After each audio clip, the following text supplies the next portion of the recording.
Hello, uh, my name is Carlos Zetina, Zetina.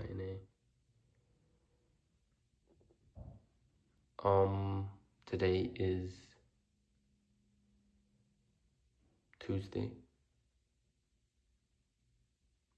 August. I don't know. 11, 11 and 12. Oh, I know Sunday is Sunday, August 16, because Sunday is the Edmonton Marathon, which I will be running. This is my second marathon. I started training in March. It was a different training than last year. Last year on my first marathon. Last year, I tried to do zone 2 training. It was okay. I was running twice a week, and then I was also going to Muay Thai 3-4 times a week.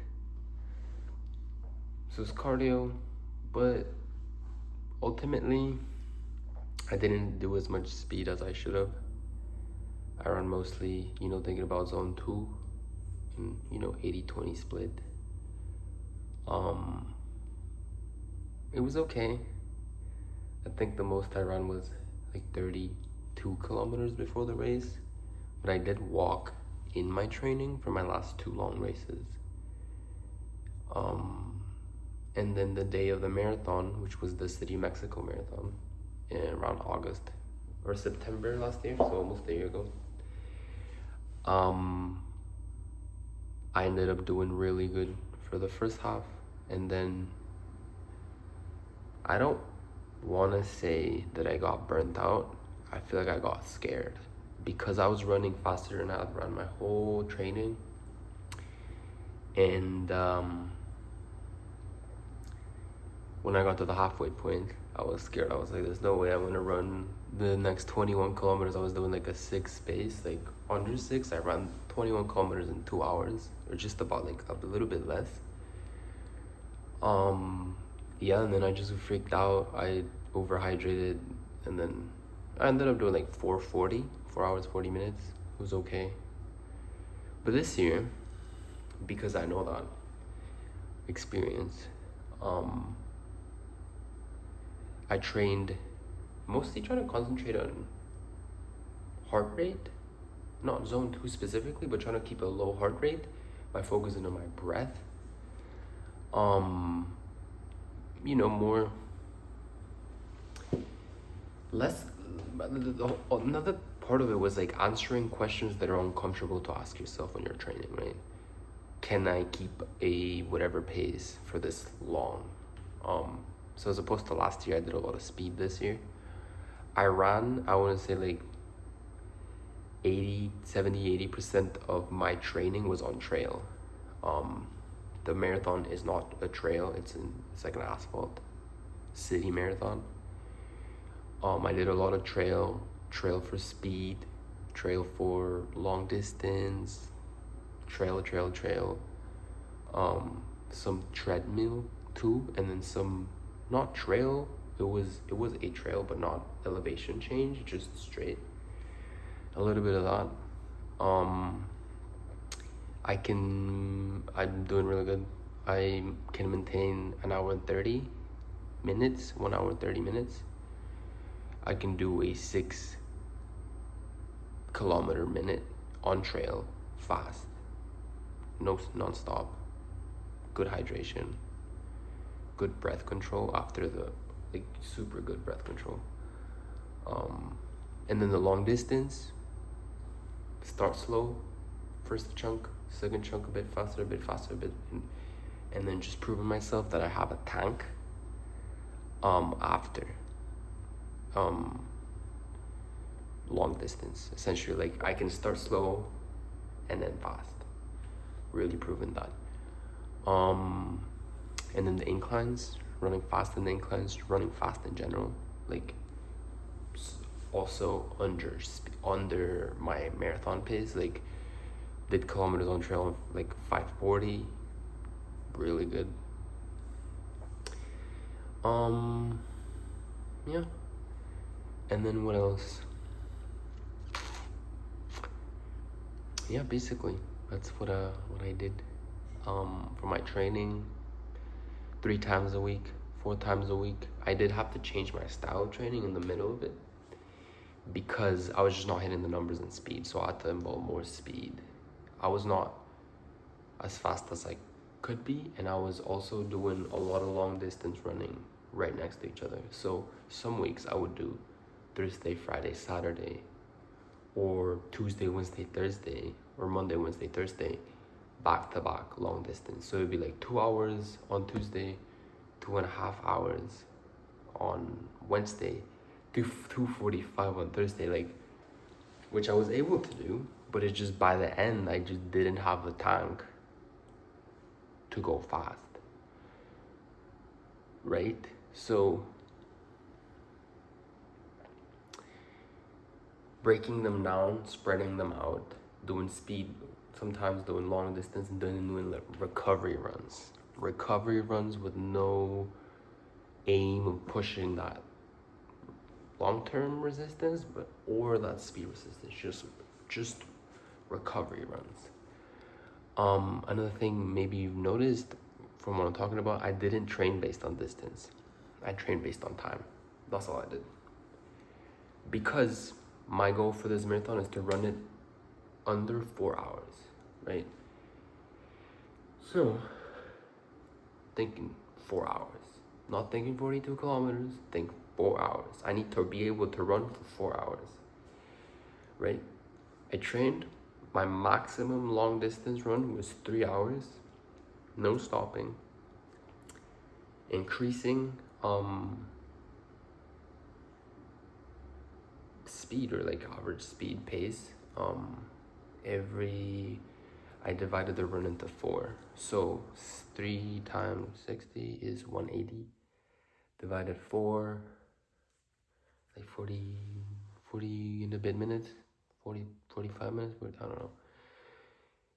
I split it 4, and then this pace kept going up. And then for the longest fast run was 1.5 hours. Now you might be thinking, it might not work on Sunday. If it doesn't work, we'll change it a bit. Yeah, we'll change it. But why did I only run 1.5 hours in 2 hours? Is because it's on trail. Trail's harder because you really have to regulate your heart rate. On the day of the race, I also expect to have outside variables influence the race. So usually, because you're so excited and you have adrenaline, you start running really fast. So then there's that excitement. Like if you think about it, last year I ran really fast the first half, faster than I had run in my whole training. So I'm also relying on a little bit of like an outside source to fuel me up. That's why I don't need to run, say 3:30. 3 is good. That hour, you can find the hour the day of the event. And it should be good, you know. I finished that run good. It was really hot that day. Super good. No issues. The hour and 30 was good. Speed is good. Feel good. Why not? You know what I mean? Ready. Yeah. Yeah. No music in the run. Because I never got used to running with music. I used to run with music, and then I stopped running with music.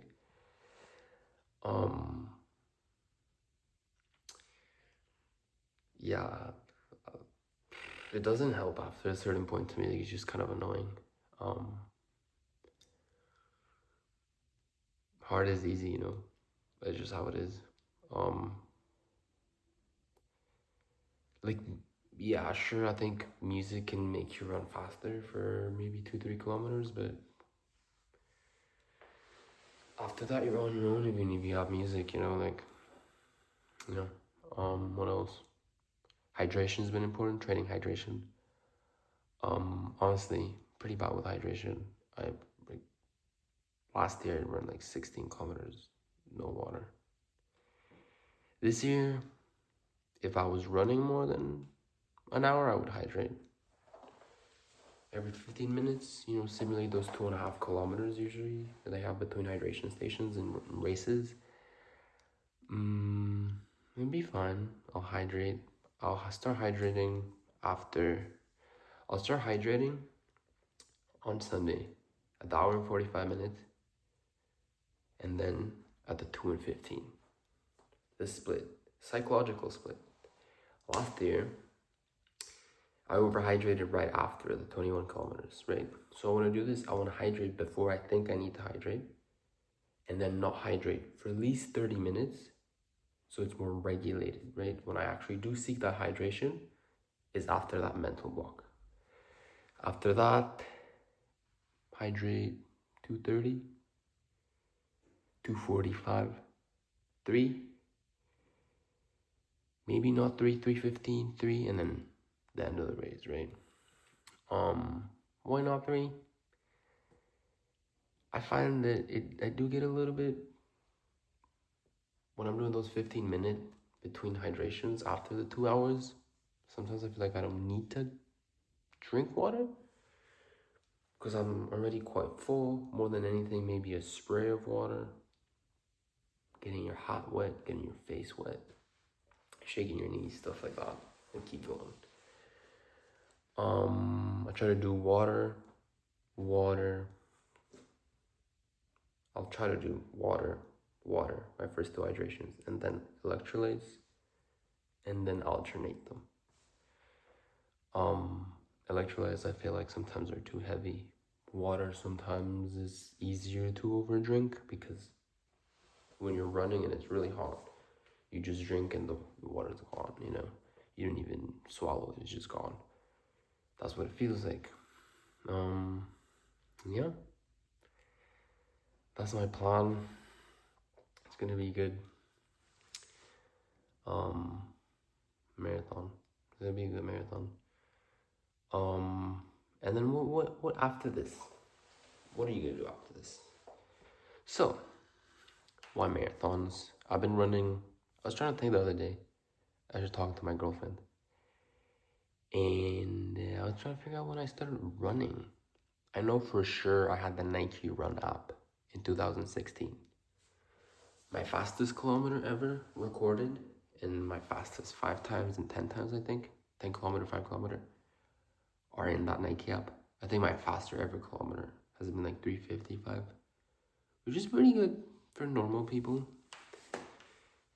It's not anything. Like, it's just average for like the guys that do the fast marathons. It's like 3:50, that's what they run. It's crazy. I don't think I can run. I don't want to run that fast. But, you know, I don't need to run for a living. I'm good. It's good. What I want to do is distance. What I want to do is 100 kilometers. Right? That's what I want to do. I want to do 100-kilometer ultra marathons. A few. So doing the 42, 50. I don't want to do those hundreds in like a reasonable time. I think, yeah, like 100 times 100, 10 times 100, like 1,000 minutes. You know, like if you just top of my head aim for a 10-kilometer pace on 100. Stop for hydration, eat, change, you know. We'll see. So yeah, running's always been in my life. I do have a medium term goal to do 100 kilometers. Yeah, that's what I want to do. Why do I want to do 100? I like ultra running. I like running. I like trail running. Yeah, it's just yeah, at least just like running. It's just, you know, it's meditation. There's no way around it. Especially without music, especially without people, especially on the trail. Like on the trail, if you're on the trail by yourself, that's my favorite shit. Running in the trail by myself at night. I've run at night in the winter.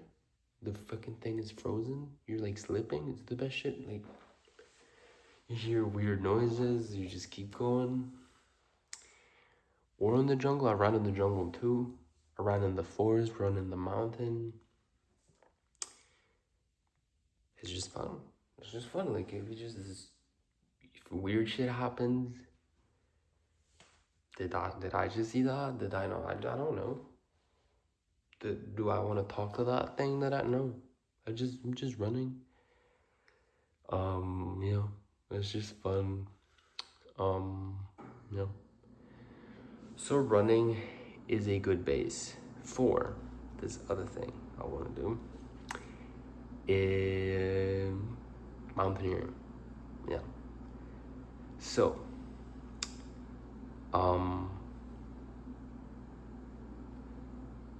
when I was a kid, my dad got me this book. My dad used to work for Chevron, and then Chevron sponsored the printing of this book. Well, I'll do this in two parts. Yeah.